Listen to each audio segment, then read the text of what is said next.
The warning wasn't about bad weather. It wasn't about engine failure. It was far worse.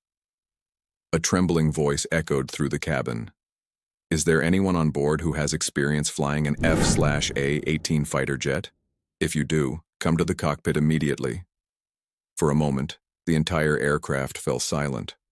Hundreds of frightened passengers stared at one another, hoping someone, anyone, would stand up. But no one moved. Fear spread from row to row as the realization sank in that whatever was chasing the aircraft wasn't something an ordinary pilot could escape. Then, in the middle of the aisle, a tiny hand slowly rose. It belonged to an 11-year-old girl wearing a bright yellow sweatshirt. She didn't look scared. She didn't look confused. She looked like she had been waiting for this moment. As whispers raced across the cabin, the child calmly stepped into the aisle while every pair of eyes followed her.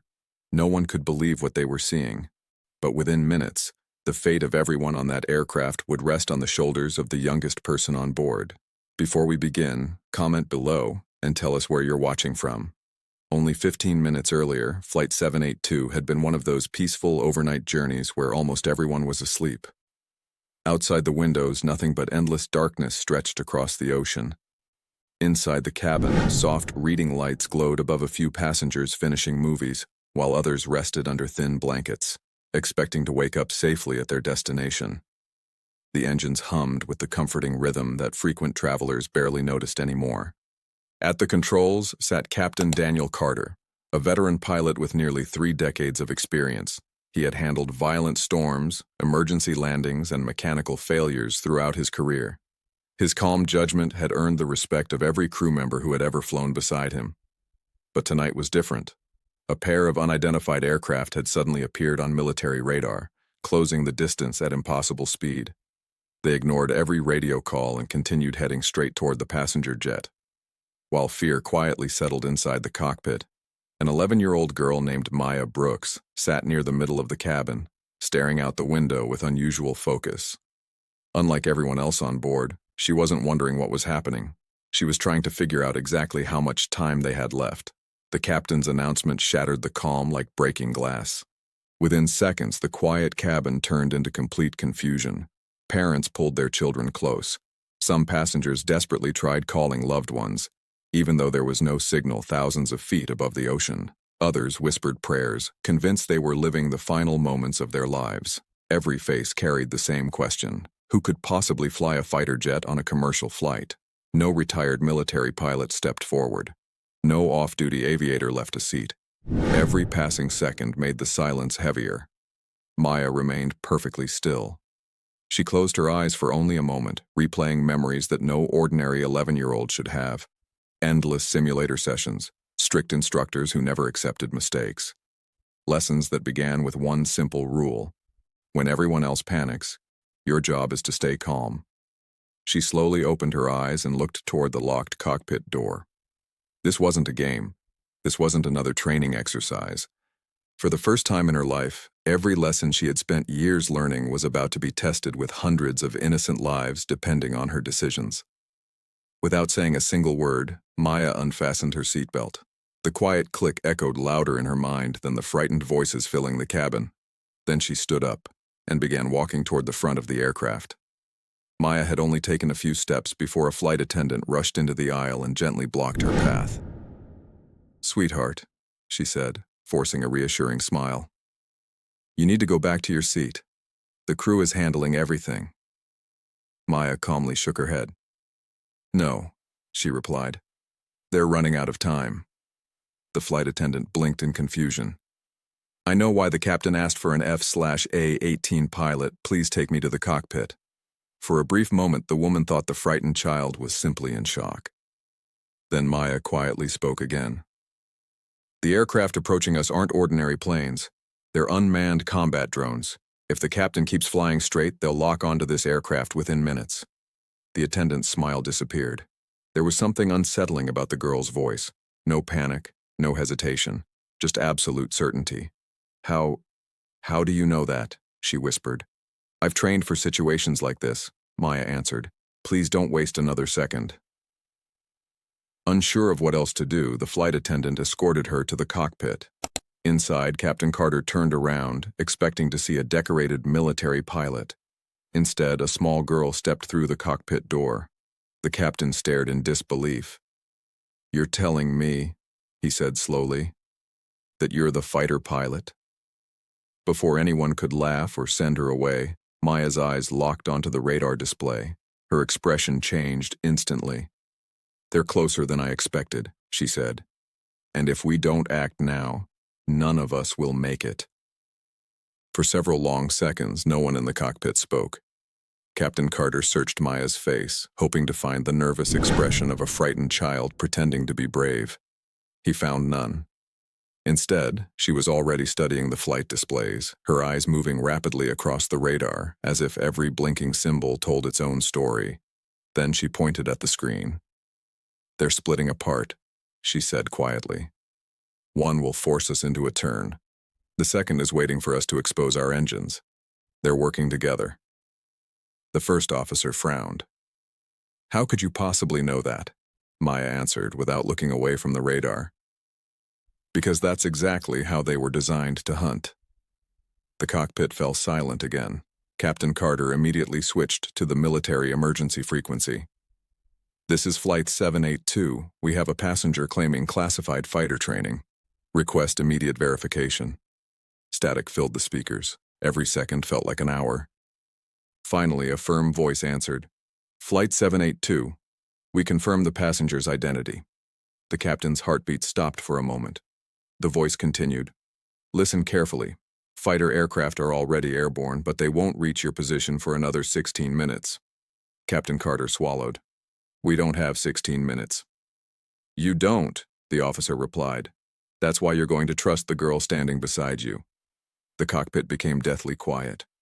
Maya stepped closer to the instrument panel.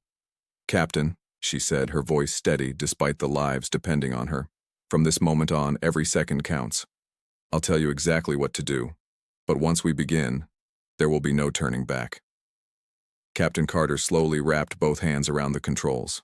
"All right," he whispered. "I'm trusting you." Maya took one final look at the approaching targets. "Then let's save everyone on this plane." Maya leaned over the navigation display, her eyes locked on every changing signal. She wasn't looking at the aircraft. She was reading the enemy's next move. "Captain," she said calmly, "when I give the signal, push the nose down immediately. Don't hesitate, and don't try to make the descent comfortable. If we're too gentle, they'll predict our path." Captain Carter took a deep breath. "This is going to terrify everyone back there." "I know," Maya replied softly, "but fear is better than losing them." She raised 3 fingers. 3. The cockpit became so quiet that even the sound of the engines seemed distant. 2.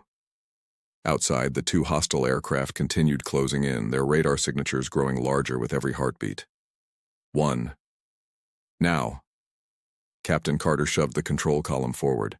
The massive passenger jet suddenly dropped toward the cloud layer. Inside the cabin, screams erupted as passengers were thrown against their seatbelts. Overhead bins rattled violently, loose bags slid across the floor, and drinks burst into the air. Flight attendants grabbed nearby seats just to stay standing, but Maya never flinched. "Maintain the angle," she ordered. The first officer stared at the instruments. "Our speed is climbing." "Exactly where I want it." Maya reached toward another display. "Switch the transponder to standby. Now." The first officer obeyed without questioning her. For several seconds, the aircraft seemed to disappear from the hostile radar. One enemy contact flickered. The second continued tracking. Maya's expression remained calm, but inside she knew the hardest part had only just begun. "The clouds are 30 seconds away," she said quietly. "And once we enter them," she looked straight ahead into the darkness, "there's no room for a single mistake." The passenger jet vanished into a wall of black clouds. Instantly, the aircraft was slammed by violent turbulence. The cabin shook so hard that frightened passengers grabbed their armrests while oxygen masks trembled inside their compartments. Every jolt made it feel as if the plane were being torn apart. Inside the cockpit, warning alarms flashed across the instrument panel. "Stay with it!" Maya shouted. Captain Carter tightened his grip on the controls as lightning flashed outside the windshield, briefly revealing the swirling clouds surrounding them. The first officer glanced at the radar. "They're still behind us."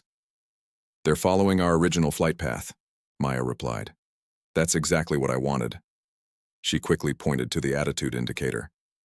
"Captain, hold the bank. Don't fight the turbulence." The captain looked at her in disbelief. "You want me to let the aircraft drift?" For 3 seconds. It went against everything years of airline training had taught him, but he trusted her. The aircraft rolled naturally with the violent air currents before Maya suddenly gave her next command. "Now, right rudder.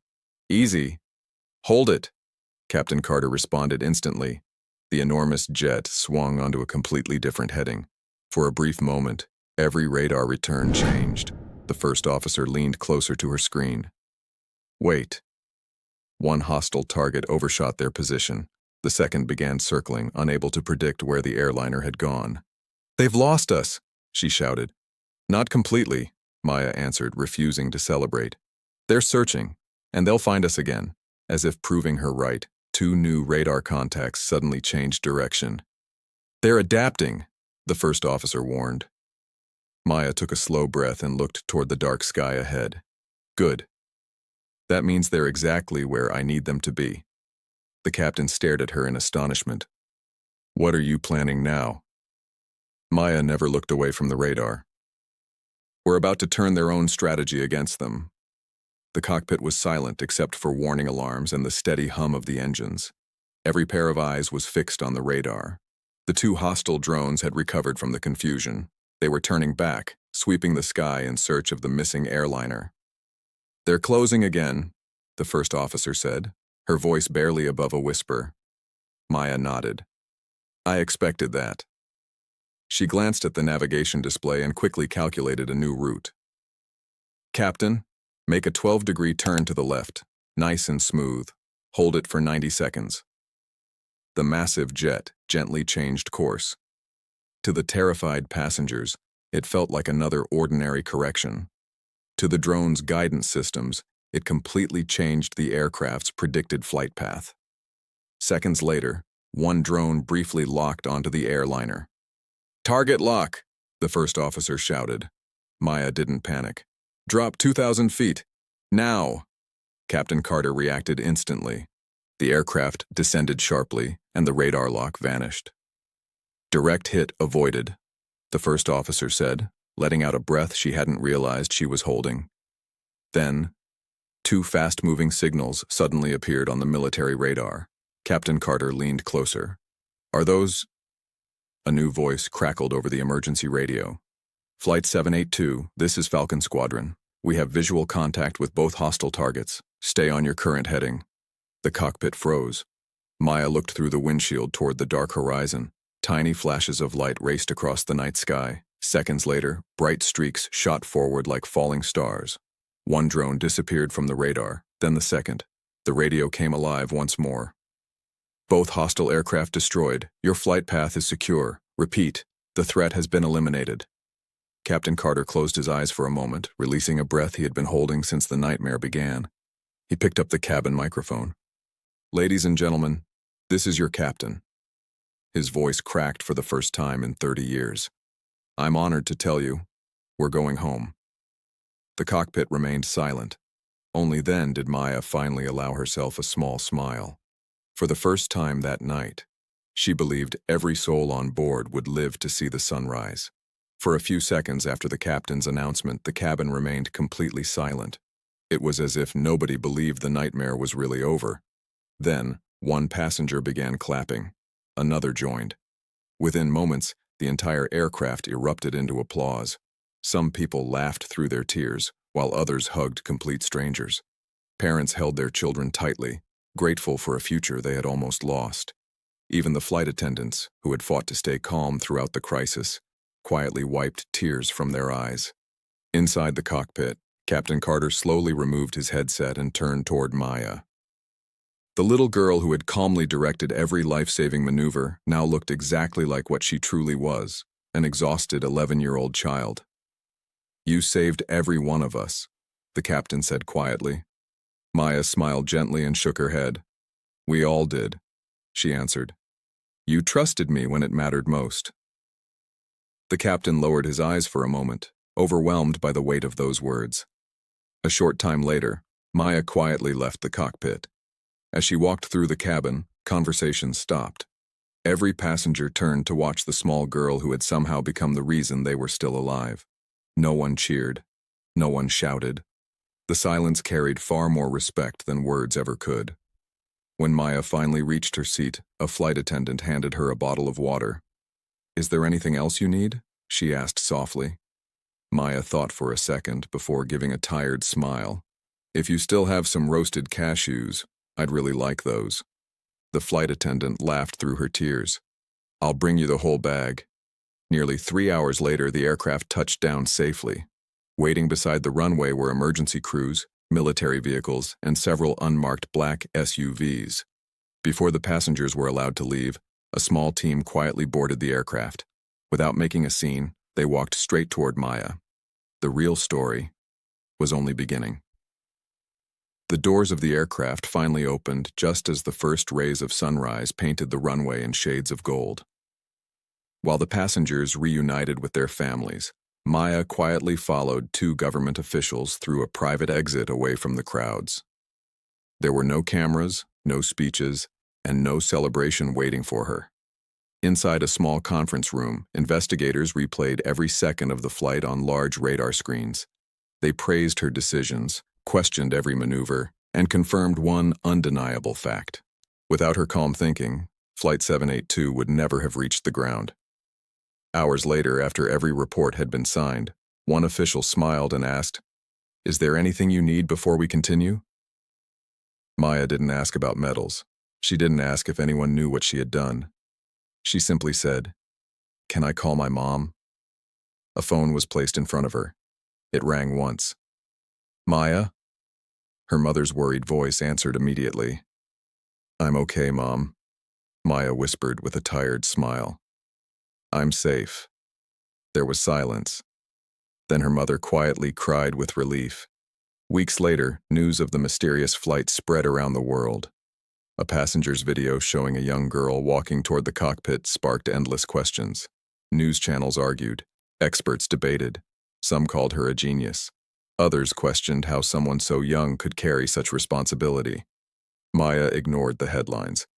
The following Monday, she returned to school wearing the same simple backpack she had carried onto the airplane. Her classmates had no idea that only days earlier, she had helped save hundreds of lives high above the ocean. As the lesson began, she looked out the classroom window toward the clouds drifting across the morning sky. For everyone else, they were just clouds. For Maya, they were a reminder that courage isn't measured by age, size, or recognition. Sometimes the greatest heroes are the ones no one expects, and sometimes the smallest hand raised in a moment of fear becomes the reason hundreds of people make it home.